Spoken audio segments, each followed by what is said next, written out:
You are listening to Let's Get Down to Brass Tacks by Good Brother. We talk about all things building and interior design.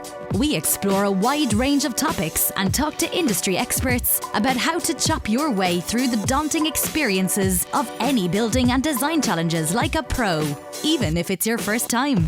So join us and let's get down to Brass Tacks with Good Brother. Rodger, how are you? Good. Thanks for being with us. So this is podcast pleasure. number 2. Let's get down to Brass Tacks, and we are here with an interior designer, Rodger MacArthur, renowned interior designer, might I say, from what I've been heard. I've been at it a good while, yeah. Welcome. Thank It's you. good to have you on board. It's great to be along here with Good Brothers. Yeah, great stuff. Tell us a little bit, introduce the audience to yourself, Rodger. I know briefly over the few conversations we've had over the last while, you have told me a little bit about your background. Really exciting. Yeah, sure. Yeah, it's been really an interesting time. Many years in the business. I'm originally from Long Island, New York, in a seaside town with a lot of heritage. And I started with a friend's dad who was a master carpenter, happened to be English, to renovate houses built for ships' captains and first mates and harpooners. So yeah, Really? Yeah. Our town was a whaling port, very similar to what you'd see in Nantucket or Cape Cod. So we're not New Yorkers. We're far away from Manhattan. But and I took an interest early, and I was always building stuff and nicking materials from the new homes being built and building tree houses and underground forts. And I was thinking on the way in that I think that's really why interest in interior architecture and design, because they are associated, but they are different. Absolutely. It started there. Very good.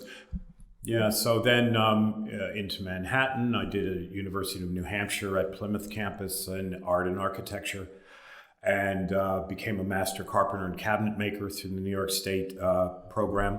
How long did that take you to become a master carpenter? Was it like a college course or? No, it was a course by New York State carpenter union system. Okay. And I actually apprenticed with a German who was a member of the New York State carpenters unions in Manhattan, and he happened to have a lull of work because it's cyclic, And yeah. So during that time, and I had already been working in my own capacity as a journeyman on my own, because in university I picked up money and I found I was good at interior joinery.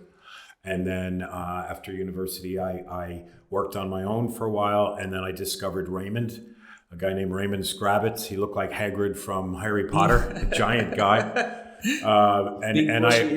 Big bushy hair, big beard, hands like meat hooks. I met him. Size man. I met him. He was holding a Volkswagen engine in one hand. I swear to God, I'll never forget it. I was afraid to approach him, But he was building a house, and he took me on as an apprentice. And for the first year, I didn't touch a tool. And all Raymond would do would be to cover his lips, point to his ear and his eye. In other words, don't say anything, listen and watch. Kind of a dour, typical, you will never know anything like I know type of attitude. Yes. But it served its purpose. And after 4 years, I got a master's certificate. Very good. So there was a purpose behind it. He was obviously knew. Not only did he know how to do what he was good at, but he also knew how to teach. In that old style way where it's there's no joy in it. It's like a drudge. Really? Oh, everything's very serious, yeah. And it's not, you move this here and a millimeter, yeah, okay, now that's good. Now, that's a good thing. I like that. And I'm still very much, I think in decimals of millimeters. Quite meticulous. But I'm not, I have a freedom of design. Yeah. So I think in most things in life, everything, this is one of my basic truths. You'll hear basic truths so long as you get to know a little bit about how I look at things. We like basic truths. Is keep things in balance. Mm-hmm. So it's great to be fastidious and very technically oriented and very detail concerned. But if you don't have any joy of design and joy of freedom in what it's going to look like at the end. Yeah. And that brings me to basic truth number 2, and this pertains very, very directly to interior design and architecture, is that form follows function. What do you mean by form follows function? Okay, so the form of what something looks like, how pretty it is, its aesthetic qualities, has to be after its function. Okay. So form follows function, and the function of something, no matter whether it's a kid sitting in a treehouse hoping that he has a place to put his canteen, or we were talking about my camping experiences and Yes. my mother and dad making sure that we had unitized what we needed, and you open up a cooking set that has 3 or 4 pots in it. But that goes there. Yeah. You know, all of that has become part of my personality, and it's very much what we can talk to people about today in regard to interior design, interior architecture, Absolutely. and its function, and how important it is to have it look good after it works properly. Absolutely. Yeah, I think a lot of people could. You're right, because you've been in the business for so long. You understand that it's just as important to have good function as opposed to just aesthetically. It does become the basis, but it's not that you, at your beginning of understanding this field of architecture and interior design, that if you start with that in mind, you don't have to take years to understand that. Yeah, I get that. So over your career, have you found that past clients have more gone for the approach of aesthetically pleasing, have you had to explain to people, listen, although we want it to look beautiful, it also has to serve a purpose and be practical for your lifestyle? Which brings me to basic truth number 3. Okay. Is in any union of people or amalgam of people with different ideas, it's easy to say that some people are driven more by the technical and therefore the cost and function. Yeah. It's generally the masculine of the 2 or 3 or whatever it happens to be.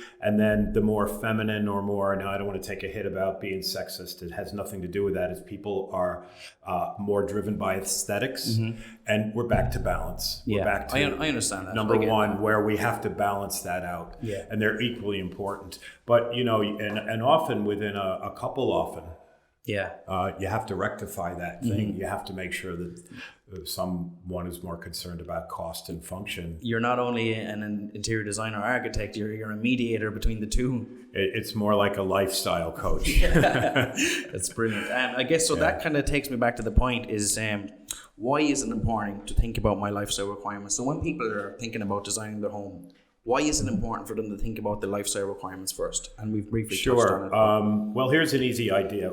Let's say you're building a house. It's functionality, starting with function. It's a umbrella against the environment. It's a bubble into which you will live and habitate, and it's the basic idea. So you have this structure that has to serve a function. Yeah. Or even a small job. You're going to reorganize your closet.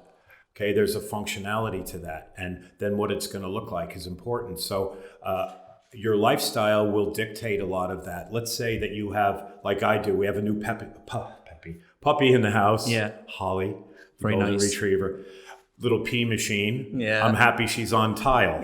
She doesn't visit the carpeted areas. When did you get the puppy? Just Saturday.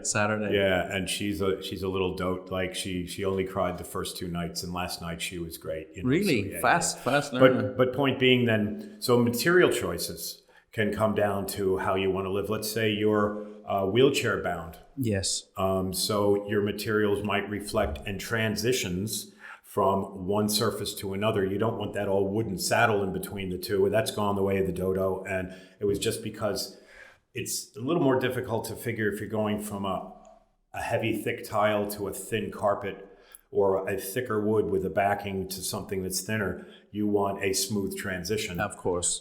Makes sense. So at your lifestyle, or you might be a night worker, and you want to make sure that you don't see or hear noise or have light come through your window shades.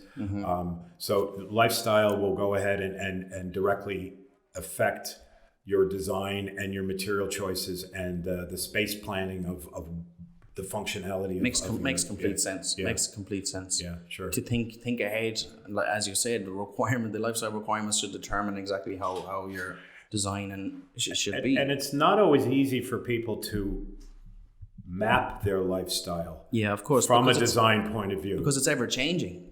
It is, but it's something you normally don't think about. Okay. If you've gone through a process before where how you're going to live in an environment, the functionality of it is paramount. That's number one. And you're used to thinking that way, but most people don't.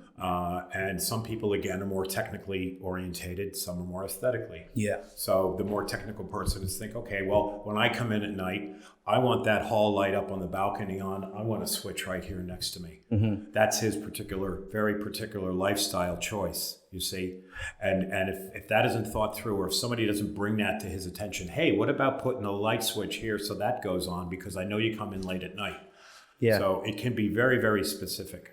And like you said, most people might not think of that unless it's brought to their attention. Correct. Which is where an expert like yourself comes in, because you've seen all of this before and you understand the requirements are just as important as everything else.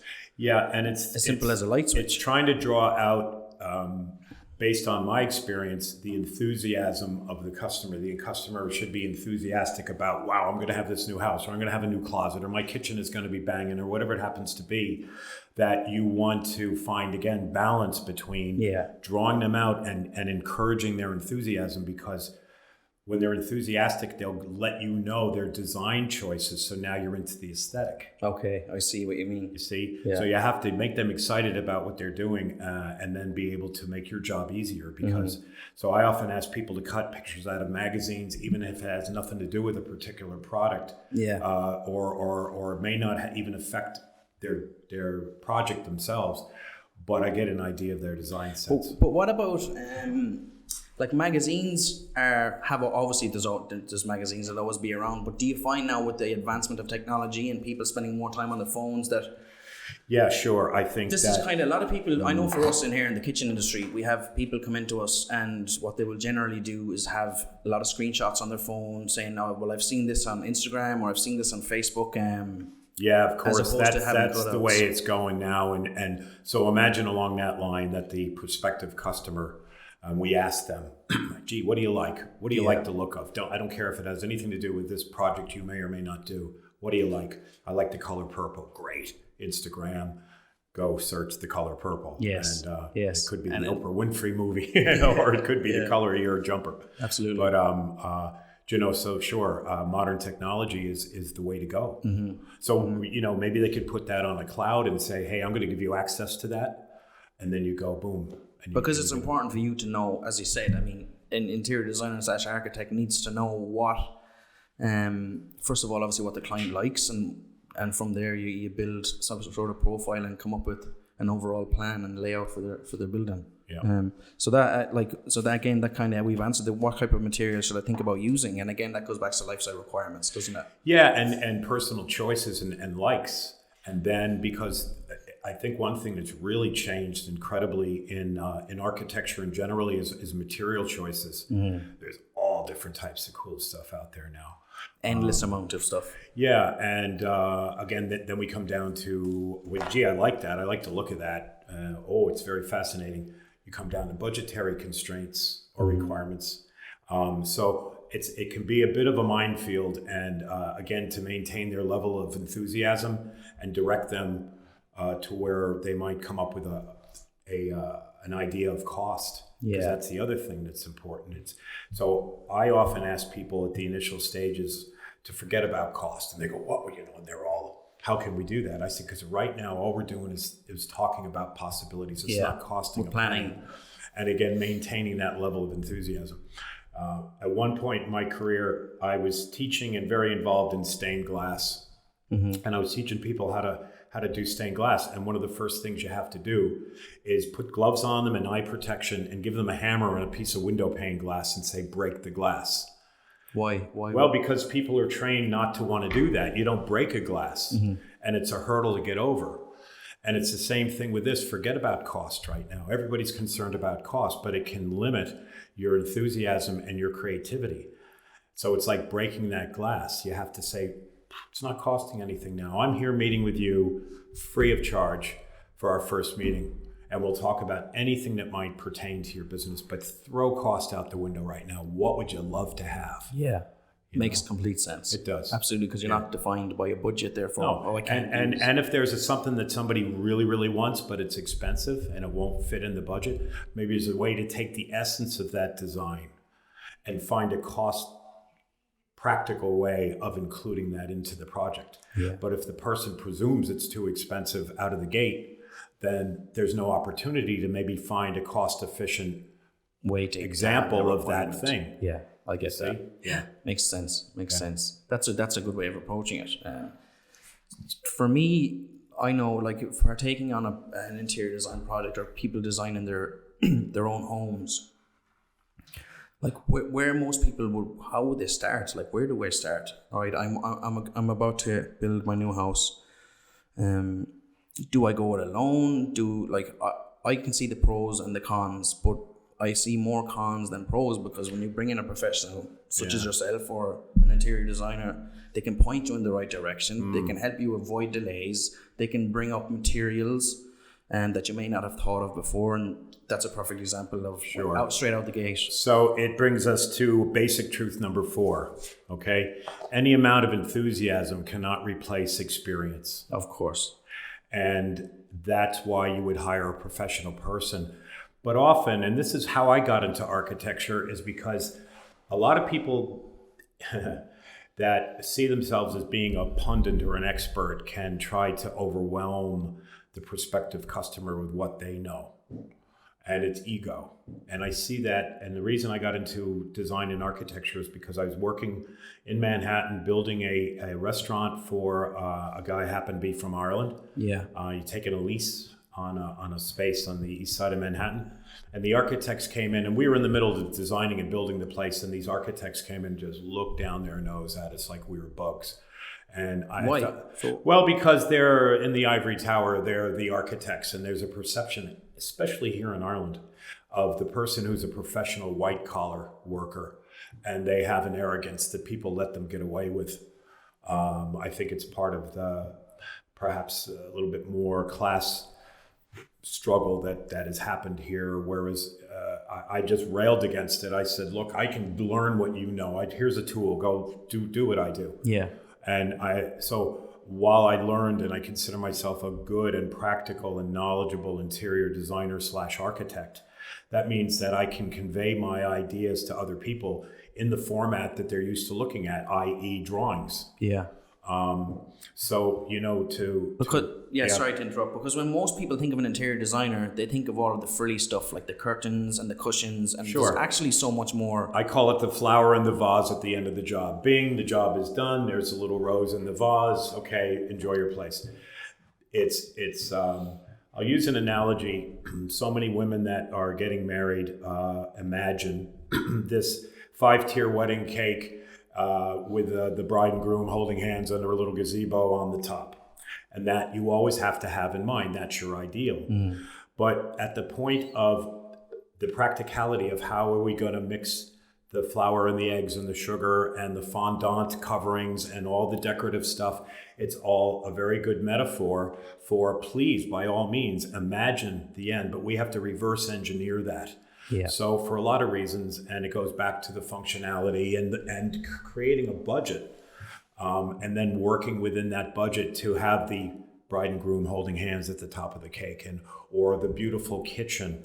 And during the boom here in Ireland, people were on the hook for $500,000-600,000. The husband often was very interested in the nuts and bolts, and there was no line item breakdown of costs prior to the project actually being built. Yeah. And so the spread of the budget was just not even considered. And the architect often, unless they're paying big money to supervise the job, and they're not builders, they come in and signed off on stuff, but they don't have the intimate knowledge. So while I mentioned that I learned architecture, I'm a builder, and I've integrated those two disciplines in order to help the customer discover what the flower in the vase might be as we're creating the shelf that the vase will sit on. Yeah, I completely and so now if you can create an outline for the individual who's never done this before to follow, so they can actually be that person.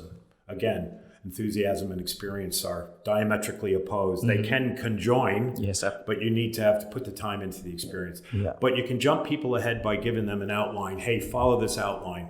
It's really practical. So what that might be is Okay, let's go through, do an electrical plan. Oh my God, how can I do? I've never done that before. We'll go room by room. What type of lights do you want? Do you want ceiling lights? Do you want, what kind of wall sockets? How are you going to flip things on? And if you do that for material choices, for colors, for doors, for moldings, forget furniture. That's something else. Floor coverings. What type of heating system do you want? You can go very quickly and create a line item breakdown. Mm-hmm. But imagine if that line item breakdown was already given to you. Yeah. And you just fill in the blanks. And if you wanted 60 centimeter square by 25 mil thick marble tile in your entryway, okay, that's a premium choice. That's your A choice. Why not have a marble effect 60 by 60 by 8 mil tile for half the amount? That's your B choice. And across your things, you can have A, B, and C choices. So if something goes awry, during the course of the project, something cost you more than you had anticipated, you might go with a couple different B choices. You make that money back up. Yeah. And you're still laughing. You're still moving ahead. Yeah, that's why it's all, like, as you said, that's why experience comes in. Sure. And is important. And you can do that with windows and doors and just about anything that isn't necessary as far as the functionality of the structure. So generally it's the architect that would do that beforehand, isn't it? No, the architects here don't do that. The architects don't do that here? Generally not. Okay. You pay them big money to do that. You need a project manager, designer. Now, see, I wear a lot of different hats, and I have successfully for a long time for a lot of happy customers. Mm-hmm. Okay, that was not a fluke. That was a niche that I decided to fill. You've seen the void. And saw the opportunity. Yeah. And became very good at it. And had a business where I moved from Manhattan down to Palm Beach, Florida area. And I serviced, it took me a while to get into Palm Beach Island because it is like any super exclusive area. There's people who've been servicing that for generations. Yes. So what are you bringing new to the party? And having come from a more cosmopolitan environment in Manhattan, and a little bit freer thinking, there was an opportunity that I took advantage of, which landed me in a very desirable That's interesting. place. So how did you go about breaking into this market? Yeah, well, I had chosen the area. It was either leave Manhattan, and because Manhattan was riddled with unions. If you weren't a union, I wasn't a union affiliated. It's a whole quagmire of, you were threatened on my own jobs because you were a scab, which is the slang for a non-union guy. Really? Yeah, and I said, I'm out of here. It's like communism, like people strong-arming you. And there was a criminal element to, the guys that enforce the unions, the union halls. So I said either out back to Long Island, out to the Hamptons, or go down south where it's nice and warm. I chose the latter. So I was in Palm Beach area and I wanted to crack that nut. And my way in was that I had met these two girls that were a couple that were cooks, and they started catering, and they did one bigger event for a very well-placed person on the social register in Palm Beach. Yeah. So anyway, these gals, they started a catering business. They bought this big warehouse. They were the to-go couple outside of the gay community as well. They did the Red Cross ball. And these are super extravagant, high-ticket items where there's a theme. And one theme comes to mind was colonial America. So there was all the big powdered wigs and the red, white, and blue. And it was like these wealthy women festooned like very wealthy colonial ladies. Yeah. So these girls, their business, and they bought a lovely house that was from 1928. Palm Beach really flourished during the 1920s through an architect and designer called Addison Meisner. So Meisner-esque architecture would be a combination of Spanish and Turkish or Moorish. Really, really nice, very unique. And he built, a super prolific builder and designer, the Breakers Hotel, the Biltmore Hotel, the Belvedere hotels, and many, many private homes in the Palm Beach area in a very short amount of time in the 20s. And these girls bought a Meisner house, and I renovated it for them. Nice. So that was my entree into Palm Beach. That was your foot in the door, as they say. Foot in the door. Yeah. Very cool. Yeah. And then, so how long did you spend in Palm Beach? Well, we were in West Palm Beach. That's where our business was. So Palm Beach is like, you wouldn't have a business like mine there because it's just residential and supportive businesses, doctors, lawyers, restaurants, that type of stuff. Yeah.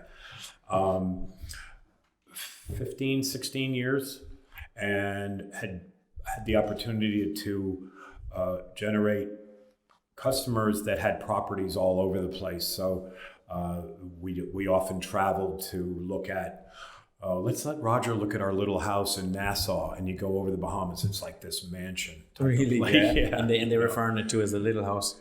Well, yeah, but that's all with people with a lot of money kind of downplaying, oh, it's just a thing, you know, it's just the Ferrari in the driveway. Don't worry about it. You know, it needs a tune-up, you know. That's funny. That's cool. It's a cool story. You've got a really great background in. Yeah. So to bring it all together, it's that no matter whether you're a millionaire or you're redoing your closet, you want to get the biggest, and this is a very American saying, but I love it. It's you want to get the biggest bang for your buck. You want to make sure you've optimized the investment. You want to maintain your level of enthusiasm and what you imagine the bride and groom are going to look like at the top of the cake, and then still be willing to go through and be patient to do line item breakdowns and what your project might cost. Mm-hmm. And that applies to a small project, a medium, or a large project. It's all the same. It's, again, the basic truth of architecture. Form follows function. Create a budget. Get people to know what they're doing. Be specific about things, eliminate variables. Mm-hmm. So if you imagine all the things you need to do to finish your project are written down on a piece of paper, we need to do this. These are some of the requirements of that particular thing. Here is a person who might supply that. Here's a person who might fit that. Here's the costs associated with the supply and the fit. There we go. We extrapolate that out. Here's a B choice. Here's a C choice. And there's your line item. And you go through your project, and that's your template. Yeah, and just the structure of the whole project. Right. Then to me that makes complete sense. Because I'm not going into it blind. You're laying out how it's going to go, reverse engineering from the end result to what's actually involved. Correct. In regards to how it's built and the materials needed and the cost of the materials. And who's supplying it? So that's another question. Or even another thing that I just wanted to throw out there that's interesting to expedite. Let's kind of, as we're talking about this, let's take a particular thing. Yes. So you're following that template, and you have to specialty order things that aren't readily available locally, whether it's paneling or it's a commode or a worktop or whatever it happens to be, and to securely have that waiting in the wings. Yeah. So past basic building materials that are locally supplied and the mechanicals involved with that. What are the specialty things? And have them on hand, have them purchased, have them securely held. So when you need them, that they're there. And then that keeps the project moving ahead. Okay, so have we purchased these already and the supplier is holding on to them until we're ready to fit? Is that generally what? That's happened with me, and they've gone ahead and say, oh, we'll borrow a few boxes and then we'll replace them. Yeah. You see? Mm-hmm. So you really need to have a warehouse, depending on the size of the project. Or I built a house down in Lough for a fellow who was a vet, and his wife was a general practitioner. They had a little girl, big house. And we had a big 20-foot container on site, all padlocked up. Okay. And held all this? All the stuff we needed was in there. The flooring, it was nice and dry. It was continuing to air dry in there. We had all their... sanitary ware, hardware, everything was on hand. So have you any idea of what it cost to get that 20-foot container to store on site while the it's not much. It's like at the time I think it was 30 or 40 a month. That's euros. Yeah. Now it's probably gone up, but it's the security of it's really important, because depending on where your building project is, somebody comes along with a saw and goes zzz, and all your stuff goes. Or you have a warehouse somewhere, a small storage space, depending on how much stuff you're gonna, but it's there and you can implement it. Yeah. You know it's there, and it's not a variable anymore. It's not like you go to a tile supplier and you say, you know what, this is now February. In June we're going to need 150 square meters of that tile, and please have it ready for us. Yeah, it doesn't work like that. Well, it can, but sometimes they said, well, it's available now, but we won't order it until April. Yeah. April comes along, it's not available. And there's delay. Having or you don't get what you want. Absolutely, yeah. So, have the money to buy what you need, or at least have your payments from your financial resource scheduled so in advance of needing them based on your line item breakdown. And there's another part of having the line item breakdown. You can extrapolate out, fancy word, you can figure out your schedule of the build, because now you've eliminated the variables. You have the things that that represent the build, the design, whatever it happens to be. You've supplied the resources for that, and now when it's ready to implement them, you can rock and roll. They're there to go. Yeah. So there's reasons to be able to do that, but it has to be financially feasible as well. Sometimes in the good old days when people were borrowing money from the Bank of Ireland that the Bank of Ireland was thrown at them, they realized because there was no line item breakdown, they've already used up all the money, and what was left over to finish the job, the poor bride and groom on top they're halfway down the cake and they're sitting in their boxers. Yeah. It's not what they had imagined. Yeah. So again, the experience of knowing how to do all that is worth knowing. Absolutely. Yeah. I totally agree with you. 100%. Yeah. So, what would it cost? Now, do you generally go in, so for example, for the initial consultation with yourself, for somebody like you to come in and do the planning and the layout and all that kind of stuff, is there a charge involved? And if so, what would people expect? Well, the initial consultation, I'll spend a whole day with somebody. If it's a long ways away, I'll charge them to come and go. Okay. That's fair. I'm a professional person. The initial consultation is to kind of, for me to assess the people and for them to understand my particular way of going at a project. We might touch on some very specific things, but they won't receive a plan or a breakdown or anything after that. Okay. It's a meeting where we feel each other out. And generally, if I have generated some interest, then there's a fee structure, and it depends on the project. Yeah, absolutely. It's all as unique as each project is, and that makes sense. It is, but it becomes a fixed element. It's not, how much is this guy going to cost us? Well, what am I doing for you? Yeah. Am I supervising you once a week via a Skype, or am I visiting your project every single day, or I'm on that project? Now, the job I was telling you in Athai with the 20-foot container, I had a porta-cabin office. Okay. And I worked the job. I had a drafting table, I had a desk, I had my computer that was closed up and secured at night. And while the project was being built, now when I took the project on, the structure was up and the roof was on. Okay. So it was from windows through to flower in the vase. All the color choices, but all the walls, all the moldings, there was one of the first underfloor heating systems that was ever in the Republic of Ireland. There was a guy named Brian McCann from the north, character of a guy. Everything was we this, no, we that, but people didn't know underfloor heating. And we had it in America, but because of a problem with the pipes, I think it came from Monsanto. Okay. The hot water moving through the plastic pipes actually created oxygen, which broke down the polymer that the plastic pipes were made out of. And they had a huge amount of costs ripping up people's floors because the plastic pipes failed. Wow. So jump along to early 2000s technology. They were called cross-linked polyethylene. And the cross-linked molecules kept the oxygen from going in. We've all seen boiling water and the oxygen coming out of it. Well, the breakdown of hydrogen and oxygen happens to water more often than we think. And if it's pumped through at pressure that's been heated, that'll happen. So the state of the art now is aluminum lined flexible pipes. Okay, yeah, I've seen the underfloor heating. Underfloor heating, if we can talk about that, it's great. But you can imagine you've got a huge surface area, and where does hot air go? Yeah, it rise. It pools up at the ceiling. Yeah.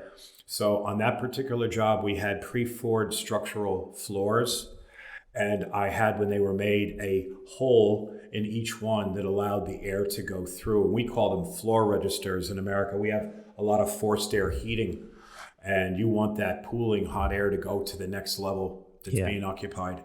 But a lot of people weren't thinking about that. So you had this massive generation of a surface area of underfloor heating, and then it all just sat at the ceiling doing nothing, costing a lot of money. Do you find, in your opinion, underfloor heating as opposed to traditional radiators, in your opinion, what's better source of heat? I think you go back to the shape and size of the structure. And so knowing that hot air, and I'll get to your question, knowing that hot air rises in a 2-story house, the natural chimney, not the chimneys that actually would take hot air out of the house for the fireplace, but is up the stairway. So it will pool, it'll go up the stairway and it'll pool there. And there's an opportunity to have a tastefully designed but hidden vent that might capture that rising air into a section of your attic that is just a heat accumulator, and then either vent it during the warmer times of the year or to redistribute it during other times of the year. Yeah, so that's this heat recovery system. Clever, yeah. Yeah, that's this heat recovery system. As far as how that heat is generated, you have requirements now that are coming online that require a certain type of BER certificate, your ability of your envelope against the weather to be airtight and to extract heat from a practical resource. So when you go down a certain distance in the earth, it's a standard temperature. So that temperature is already giving you a leg up, so to speak. You're not taking ambient, -5 degrees air and you're heating it to 18 or 20.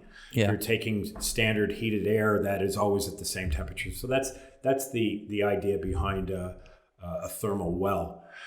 Insulation, of course, what type of windows, and how your air is being heated and circulated or cooled or circulated or vented. So I like forced air heating. So you have an active system, pulling in fresh air, mixing it with a treated air, whether cooled or heated, and then redistributed and then recirculated from distribution points and recirculation points. A lot of that can be done with convection. Yeah. So while you have that hot air going up the stairwell and pooling at the top of the landing ceiling, it's an opportunity to go ahead and reclaim that and redistribute it. Yeah. So you could still have, they have everything now. They have walls that basically you put warm air into walls, so the wall is radiating heat. Really? Yeah. This is where different materials come in. Different types of composite blocks will enable you to heat them, and then they'll radiate heat.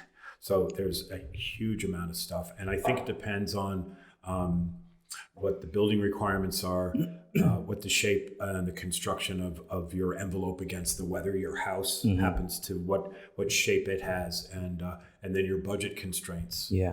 So, and then that's probably the most technical and most befuddling and the thing with the most variables. So a lot of choices, and everybody. Oh, here's another important thing.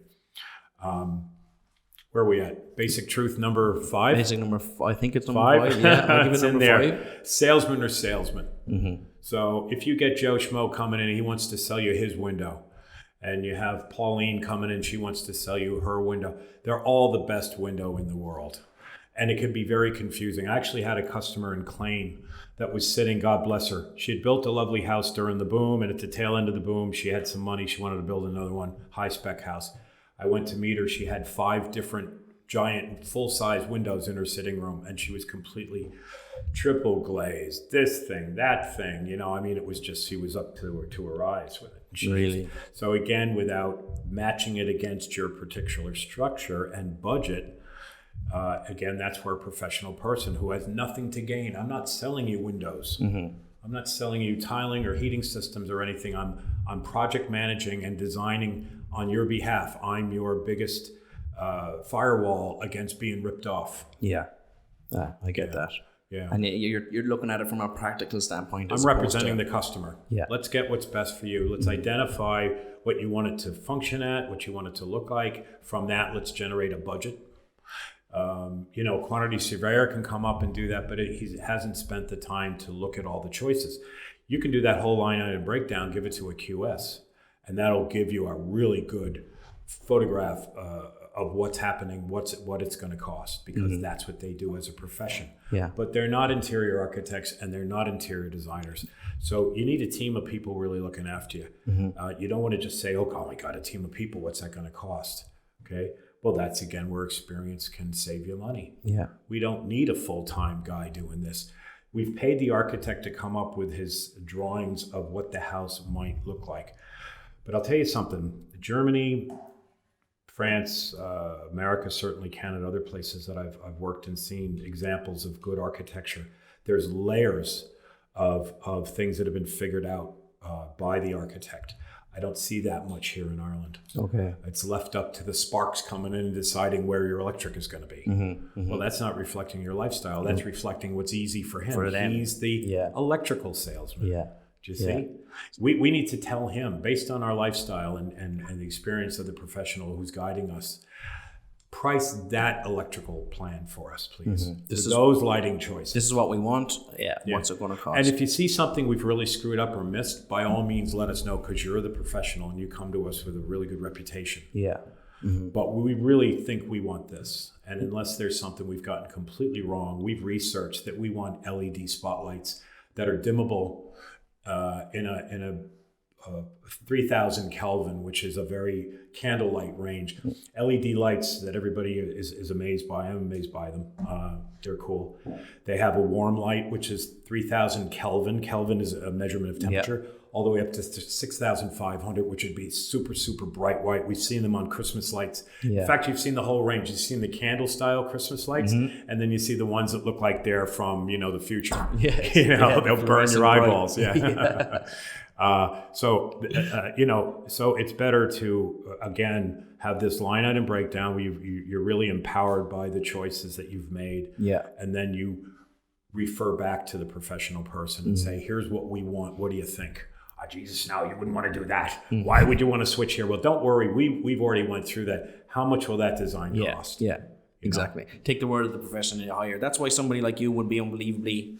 I could see it as a huge benefit from the beginning of the project, because not only do you bring the architectural aspect of it and the design, but there's practicality involved in it and the cost breakdown. It's whether it's me or someone else that is that acting on your behalf to eliminate these variables, make them line item choices. Now, they're on a piece of paper. Yeah. Until you've purchased them and warehoused them, or you're implementing them in your project, it's just a map of where your spend is going. Yeah, that's very good. No, it makes complete sense to me, and I'm sure to the people listening it also makes sense to them. But again, like, you have a wealth of knowledge in all different areas, and I think if you'd be willing, I'd like to kind of get you back on a couple of more occasions. Maybe we could possibly talk about it further down the line. I think for sure. Because again, you could do separate shows about cost. You could do a separate show about materials. You could do a separate show about the actual design aesthetics part of it. There's just so many avenues we could take a turn. Yeah, and if people are willing to listen, it's not fluff. This is the real information of what will make, again. I don't want people to think that this only pertains to some big house build or some big renovation or some big addition. Yeah. This all pertains to even small jobs. Yeah. So I think it is useful. And certainly, we can go down the list and be a lot more specific. And the reason being is to let's demystify the challenges that people are confronted with when they want to invest money into a building project. Yeah. And there is a roadmap that I've used and created and have learned from other people, a lot of interesting other people too, and kind of amalgamated it together into a useful format. Yeah, sounds really, really good. Sounds really good to me.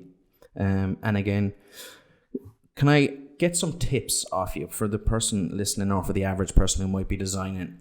What would be some good ways that I could save on costs? And I think one of them relates back to, over what we've talked about, I can see hiring actually a professional to come in and do the structure of it would be one good way. Although you think it's going to cost money, we're probably on the opposite. Well, you don't have to. This is the whole idea of empowering the people that are listening to this, that might be interested to learn more in other ways from us. Yeah. But what we're saying is that we can give you a way where you will be able to identify costs and operating from a practical point of view. Yeah. And so let's take, you want a kitchen. Okay, you want to redo your kitchen, or whether it's a new build kitchen or whatever. Both of those, whether it's a refurbishment or a new build, let's try for a new kitchen. Yeah. Somebody wants a nice new kitchen. Again, I hate to beat this drum so many times, but the functionality of it. And if you're not sure, you can start with the space. A lot of times, and my dad taught me, this is a great thing. This is number 6. Home truth number 6. Basic truth number 6, the famous one. It's probably more important to know what you don't want while you're discovering what you do want. I like that idea. So you can start with what you know. Well, I know the area I want this yet to be designed kitchen has to fit into this space that the architect's drawn. There's a window here, there's a door there, it's got the ceiling this big, yada, yada. And I might want to go ahead and then you start. I might want a sink here. Gee, where do I want my sink? Where do I want my oven? What kind of oven do I want? Do your research. Get some magazines, get some brochures.